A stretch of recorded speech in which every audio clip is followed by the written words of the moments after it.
এই সেই সান valley park restaurant. আমরা চলে এসেছি মধুখালী, স্থানের নাম রামদিয়া। তো আমরা সান ভ্যালি পার্কে এসেছি। তো পার্কের ভিতরে ঢুকে প্রথমে টিকিট কাটতে হবে। গাড়ি পার্কিংয়ের ব্যবস্থা আছে, মোটরসাইকেল আমরা এনেছি, এটা পার্কিং করা হয়ে গেছে। তো এখন আমরা টিকিট কাটবো। এই যে টিকিটের স্থান। তো এখানে প্রথমে যে কাজটি করতে হবে, এন্ট্রি ফি আছে 50 টাকা করে। তো আমরা দুইটা টিকিট নিলাম 100 টাকা দিয়ে, 50, 50, 100 দেখতে পাচ্ছেন। এই যে দেখতে পাচ্ছেন টিকিট। এখন আমরা ভিতরে প্রবেশ করব। যতই ভিতরে প্রবেশ করবেন ততই দেখবেন একটি স্বর্গরাজ্যে আমরা এসে পৌঁছেছি। কী সুন্দর মনোরম পরিবেশ, আমার তো খুব সুন্দর লেগেছে। আসলে ফরিদপুর শহর থেকে একটু দূরে মধুখালী উপজেলায় রামদিয়া গ্রামে একটি এত সুন্দর একটি সান ভ্যালি পার্ক করেছে, তো ভাবাই যায় না। আপনারা যে কোনো অবসর সময় শুক্র, শনিবার এবং ছুটির দিনগুলোতে, বিশেষ করে ঈদে, এখানে ছেলেপেলেদের নিয়ে আসলে ওরা খুবই খুশি হবে এবং নিজেদেরও ভালো লাগবে। তো আমি আপনাদেরকে দেখানোর চেষ্টা করছি, দেখতে থাকুন, আমার সাথেই থাকবেন। গোপাল ভাঁড় বাচ্চারা দেখে খুব খুশি হবে। এখানে ছোট্ট একটা পার্কিংয়ের ইয়ে আছে, রেল, ছোট্ট রেল। এটা হচ্ছে নৌকা।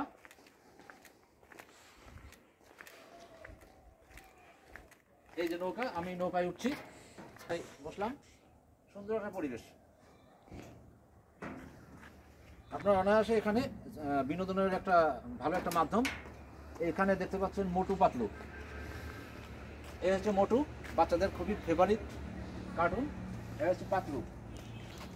এই তরমুজের এখানে বসে আপনারা ভিডিও করতে পারেন, ছবি তুলতে পারেন। খুবই একটা ভালো পরিবেশ। এই একটা দেখতে পাচ্ছেন, এখানেও ছেলেমেয়েরা বসে দোলনায়, নাগরদোলনার মতো চড়তে পারবে। ভিতর দোলনা ওই একটা আছে। এই রাইডের জন্য আলাদা আলাদা 50 টাকা করে ফি দিতে হয়। তো ছোট পরিসরে আমার কাছে এই ইয়েটা খুব ভালো লাগছে। এখানে আছে বাচ্চাদের দেখার মতো। এই যে বক দেখতে পাচ্ছেন, সম্ভবত কাটা তুলছে বাঘের গলা থেকে। এই যে এখানেও একটা, এটা আছে রেস্টুরেন্ট। এই রেস্টুরেন্টে আপনারা অনায়াসে নাস্তা করতে পারবেন।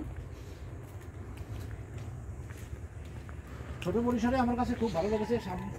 পেছনে আছে ধান ক্ষেত, খুবই চমৎকার। আর যদি ঘুরতে ঘুরতে কারো যদি নামাজের সময় হয়, আপনারা নামাজের স্থানও আছে, ওই দূরে নামাজ, ওই যে নামাজের স্থান, এইখানে আছে নামাজের স্থান, এখানে নামাজ পড়া যাবে। গরু আবার চশমা সেট করা। শিবপাঞ্জি বাবাজি বসে আছে নিরিবিলি। আসলে আমার কাছে পরিবেশটা খুব ভালো লেগেছে। বিশেষ করে বাচ্চা কাচ্চাদের যদি আপনারা এখানে নিয়ে আসেন, ওরা এই পরিবেশের সাথে মানায় নেবে। তাদেরকে তার খুব ভালো লাগবে। এক কথায় অসাধারণ। লোকেশনটা হচ্ছে, আপনি যে কোনো জায়গা থেকে মধুখালী চলে আসবেন। মধুখালী থেকে সামান্য 4-5 কিলো ভিতরে, 4-5 কিলো না, 2-3 কিলো ভিতরে রামদিয়া। এই স্থানটার নাম হচ্ছে রামদিয়া। রামদিয়া থানার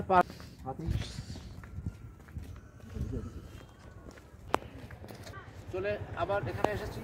এই যে দেখুন উপরে ছেলেমেয়েরা এদিক দিকে উঠে, এদিক দিয়ে সিঁড়ি দিয়ে উঠে এখানে এসে অনায়াসে ওরা চড়তে পারবে, নিচে নামতে পারবে। তারপর এপাশে আছে বিভিন্ন মূর্তি, ওপাশে আছে ড্রাগন, প্রজাপতি, হাতি। এই যে এই স্থানটাতে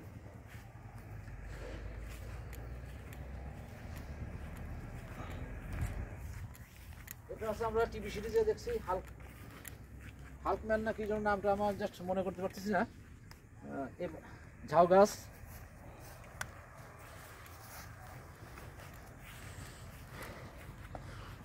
ছবি তোলার একটা ভালো জায়গা, আমার খুব পছন্দ হয়েছে। তো আপনাদেরকে এইটাই দেখানোর চেষ্টা করছি যে যদিও আজ খুব একটা ভিড় নেই, ছুটির দিনে বেশি ভিড় হয়। আমি যদিও ছুটির দিনে এসেছি শুক্রবারে, তো আমার মনে হয় কি যে ঈদের সিজনে ছেলেপেলেরা এখানে হয়তো গার্জিয়ানরা নিয়ে আসে। খুব ভালো একটা পরিবেশ। তো আপনারা সময় পেলে এই জায়গাটা আপনারা ঘুরে যাবেন, খুব ভালো লাগবে। একটা মুক্ত পরিবেশ, প্রাকৃতিক পরিবেশের মাঝে এরকম একটা পার্ক এরকম একটা পার্ক যে এলাকাবাসী উদ্যোগ নিয়ে করেছে, আমি তাদেরকে সাধুবাদ জানাই। তো আমি আগামীতে যখন আসবো তখন আমার মেয়েদেরকে নিয়ে আসবো। আমার জায়গাটা খুব পছন্দ হয়েছে। তো তোমরা যদি আসতে চাও আসবে, খুবই একটা ভালো জায়গা, গাড়ি পার্কিং করারও ব্যবস্থা আছে এখানে, একটা পরিবেশ, ভালো পরিবেশ। তো তোমরা ভালো থাকবে, আবার কোনো ব্লগ নিয়ে হাজির হবো তোমাদের সামনে। ধন্যবাদ, থ্যাঙ্কস ফর ওয়াচিং।